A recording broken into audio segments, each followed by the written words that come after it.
Hit Radio, la radio 100% hit. Une radio jeune pour les jeunes, une des 7 nouvelles stations privées nées au Maroc ces 2 dernières années. Ici, on alterne émissions branchées et flash info en arabe et en français. Le soir, c'est libre antenne, les auditeurs prennent la parole. Aucun sujet n'est interdit, aucun sujet n'est tabou à l'antenne.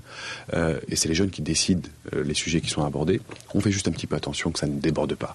C'est un long apprentissage, hein, la prise de parole, la liberté d'expression, c'est un apprentissage. La radio a d'ailleurs été récemment condamnée. 2 semaines sans émission pour ne pas avoir suffisamment encadré les intervenants. Le thème du programme était la sexualité. Mais signe positif, plus aucun journaliste marocain n'est emprisonné pour ses écrits. Il peut toutefois être condamné. Les amendes, ou plus exactement les dommages et intérêts, sont très élevés. Je ne peux pas empêcher quelqu'un qui se sent victime de s'adresser à la justice pour demander réparation. Ce n'est pas l'État. Je peux vous dire que, en ce qui concerne l'État, presque quotidiennement, nous avons des raisons de nous adresser à la justice pour diffamation, pour diffusion de fausses nouvelles. Nous ne le faisons pas. Le Maroc compte aujourd'hui 21 quotidiens, 86 hebdomadaires, 226 mensuels.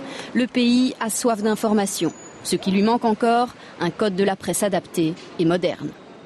Aujourd'hui au Maroc, il est tout à fait possible de publier un dossier sur le salaire du roi et de n'avoir aucun problème, mais de recevoir une amende le mois d'après pour avoir écrit un article sur les blagues de la société, blagues évoquant la personnalité du roi. Preuve que le code de la presse est encore un peu flou, voire aléatoire. Franchir les lignes rouges, cette rédaction connaît. Par 2 fois, le responsable de la publication a été poursuivi. Mais la situation sous Mohamed VI, dit-il, est nettement meilleure que sous Hassan II.